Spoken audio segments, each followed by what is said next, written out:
Doctor साहब, America और तालिबान के दरमियान इनखला के बाद मुज़ाकरात का आगाज़ हो चुका है। कतर में मुंजमद असासे बहाल करने का मुतालबा तालिबान की जानिब से किया गया है, लेकिन क्या आप समझते हैं कि तालिबान हुकूमत को तस्लीम करने से मुतल्लिक भी पॉइंट जो है वो इस एजेंडे में, मीटिंग के मुज़ाकरात के एजेंडे में शामिल होगा? देखें, ये तो एक खुशाइंद बात है। मुज़ाकरात हमेशा होने चाहिए और वो हो भी रहे थे, लेकिन अब यानी ओपन वो अब हुए हैं। पाकिस्तान की सियासत के हवाले से कम कम बात मैं करता हूँ, लेकिन जब कोई अहम बात होती है तो फिर उसको उस पर थोड़ा सा मुख्तसर सा तबसरा करके मैं आगे निकल जाता हूँ। तो मोहतात अल्फाज इस्तेमाल करते हुए, अल्फाज को मोहतात चुनाव करते हुए मैं कुछ बात कहूँगा सिर्फ, और फिर उस पर ज़्यादा ज़ोर नहीं दूंगा उस बात पे। लेकिन यह है कि जो मैं उम्मीद करता हूँ कि जो देखने वाले हैं प्रोग्राम के, वो बात समझ जाएंगे। हमारे मुल्क में एक पिछले 2-3 रोज़ से एक बहरान पैदा हुआ है, बड़ा बहरान, सियासी बहरान। और वो जो बहरान है उसका आज वो बहरान ख़त्म हुआ है कुछ देर पहले। और वो बहरान जो है वो मुल्क की एक आला तरीन सियासी शख्सियत जो है वो उन्होंने एक नोटिफिकेशन पे उन्होंने दस्तखत जो नहीं किए थे वो कर दिए हैं। और मुल्क की आला तरीन सियासी शख्सियत जो हैं उन्होंने इस नोटिफिकेशन के अजरा में इसके ऊपर दस्तखत करने में ताख़ीर की, जिसकी वजह से ये बहरान पैदा हुआ, जमगोइयाँ शुरू हुई और बड़ा तशवीशनाक किस्म का एक तनाव सा पैदा होता हमें नज़र आया। तो वो बहरान तो है जो है वो तो ख़त्म हो गया है और टल गया है, अल्लाह का शुक्र है। लेकिन मसला ये है कि मुल्क की आला तरीन जो सियासी शख्सियत हैं उन्होंने जिन और इंतहाई काबिल एहतराम, इंतहाई मोहतरम शख्सियत जिनके मशवरे पे वो ये दस्तखत नहीं कर रहे थे, अब उनके मशवरे ज़ाहिर है कि एक तरफ एक रियासत के अमूर हैं और बाकी चीज़ हैं, तो उनके मशवरे के बरक्स ये दस्तखत उन्होंने किए हैं। अच्छा। तो उसके बाद जो है वो अब इमरान खान साहब आने वाले दिनों में जो बहरान है, क्योंकि ज़ाहिर है कि वो मुख्तलिफ़ हवालों से चीज़ों को, जो सियासी बहरान है, जो बाकी मामलात हैं उन पे वो, और गवर्नेंस के इशूज़ और अपोजिशन और अदालतें और ऑर्डिनेंसेस और ये सारे, तो उन पे वो नज़र रखें और गहरी नज़र रखें। क्योंकि जैसे मैंने अर्ज़ किया कि ये अब कहाँ से क्या चीज़ होती है, क्या अपोजिशन कर रही है, क्या अदालतों में हो रहा है, क्या, क्योंकि वो जो मुशावरत थी उसके वो ये थी कि इसको थोड़ा सा मतलब इस पर एक नज़र षानी होनी चाहिए। अच्छा। वो आला सियासी शख्सियत को ये मशवरा था कि नज़र षानी होनी चाहिए, जिसकी वजह से ये रुका हुआ था। लेकिन अब चूंकि कर दिया है उन्होंने, तो इसलिए वो आगे अब जो इसके वो क्या कहते हैं असरात ना, हाँ, पड़ेंगे डॉक्टर बस साहब? मैं इतनी बात करना चाह रहा हूँ कि वो आगे ज़रा मोहतात होके वो चले, बस इतनी, फुल स्टॉप। अच्छा, आगे आने वाले दिनों में अदालती मामलात, बाकी सारे मामलात, उनसे वो मोहतात होके आगे चलें, बहुत मोहतात होके चलें, क्योंकि अब तक ऐसा हुआ नहीं है कि उन्होंने उस मुशावरत के ख़िलाफ़, उस आला तरीन सियासी शख्सियत ने उस अहम मुशावरत के ख़िलाफ़ कोई कदम उठाया हो। पहला कदम है जो उन्होंने उठाया है। ठीक। तो जब सही। कदम उठाया है पहला, तो फिर उसके बाद फिर एहतियात ज़रूरी है। बहुत सी फील्ड्स में, बहुत से मामलात को बहुत संभल के चलना ज़रूरी है आगे। तो एक तो ये बात होगी। दूसरी जो बात है वो ये कि ये जो आपने बात की कि मुज़ाकरात शुरू हैं कतर में तालिबान के और अमेरिका का एक बड़ा वफ्द, बड़ा अहम वफ्द वहाँ पहुँचा है। उस वफ्द की अहमियत ये है कि एक तो अहमियत ये है कि उसमें ज़ल्म खलीलज़ाद नहीं है और ज़ल्म खलीलज़ाद के नायब हैं उसमें, यानी नायब नुमाइंदा बराए अफ़गानिस्तान। लेकिन उस वक्त में CIA के डिप्टी डायरेक्टर हैं। अच्छा, ठीक है।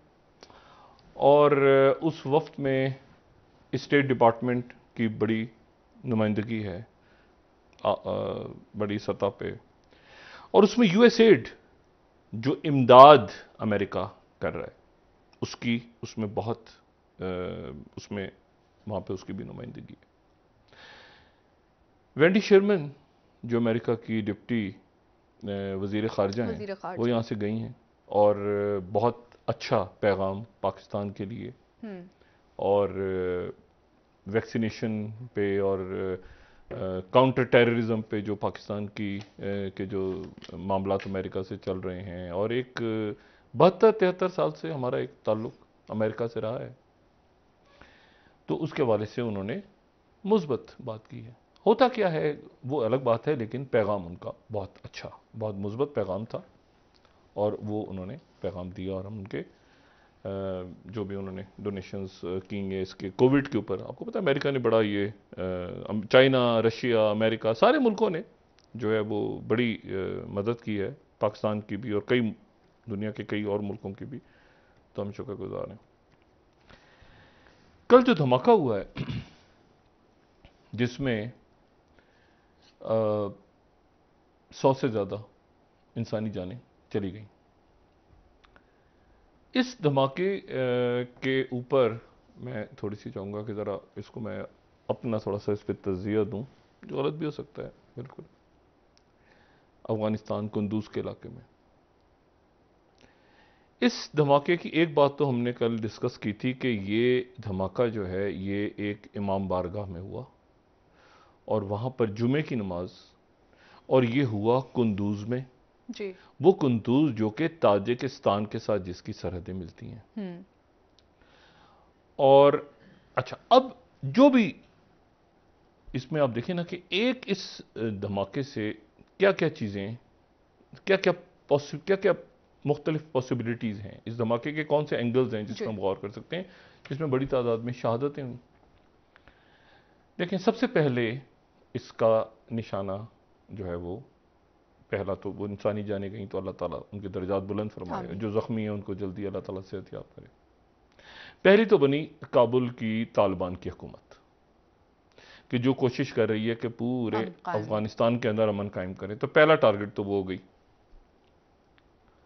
दूसरा टारगेट जाहिर है कि ईरान, क्योंकि ईरान के बड़े कंसर्न्स रहे हैं कि यहाँ पे अहले तशी जो हैं और हज़ारा कम्युनिटी उसके बाद।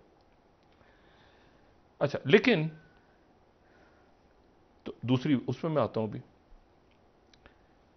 तीसरी बात कि चूंकि रशिया के बॉर्डर पे हुआ है और उस रशिया के बॉर्डर पे हुआ है जो कि ताजिकिस्तान की सरहद है, वो ताजिकिस्तान जहां पे रशिया अपनी एक्सरसाइजेस कर चुका है चंद रोज पहले, और जो कि CSTO का मेंबर है, तो मैसेज जिस किसी ने भी दिया वो रशिया को भी दिया, तालिबान को भी दिया, ईरान को भी दिया, अच्छा, और पाकिस्तान को भी दिया। मैं आपको बताता हूं पाकिस्तान को कैसे दिया। जाहिर है कि जब ये खत्ते के अंदर एक मसलक के हवाले से या किसी भी किस्म के और कोई इश्यूज खड़े होते हैं तो पाकिस्तान तो पड़ोस है। और एक इसका एक और एंगल है, और वो एंगल ये है कि दाइश ने किया। अच्छा, दाइश खुरासान ने किया, तो यहां तक तो बात आ गई, एक बात आ गई, दाइश खुरासान ने किया। अच्छा जी, लेकिन दाइश खुरासान के जिस शख्स ने किया, ठीक है, यानी जो वीडियो और नाम सामने आया, तो वो नाम सामने आया मोहम्मद ओगरी। अच्छा, अब आप कहेंगे कि मोहम्मद इसकी क्या इंपॉर्टेंस है? इसकी इंपॉर्टेंस ये है कि ये उगर मुसलमान जो हैं, अच्छा, चाइना से। ये वो मुसलमान तहरीक के जो कि ईस्ट तुर्कमेनिस्तान इस्लामिक मूवमेंट जो कि बैन है, बिल्कुल। जिसके ऊपर पाबंदी 2002 में अमेरिका ने लगा दी थी,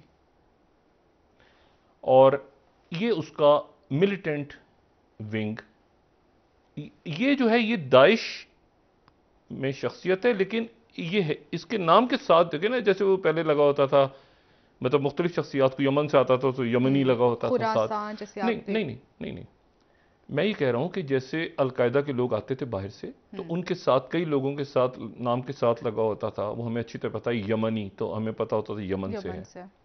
कई लोगों के साथ लगा होता था अल मिस्री, तो हमें पता मिस्र से है। कई उस नाम के साथ अल इराकी, तो वो इराक से है। तो वो अपनी शनाख्त बताने के लिए उनके साथ एक जो नाम आगे लगा है, वो नाम ये शो कर रहा है कि ये बंदा चाइना का है।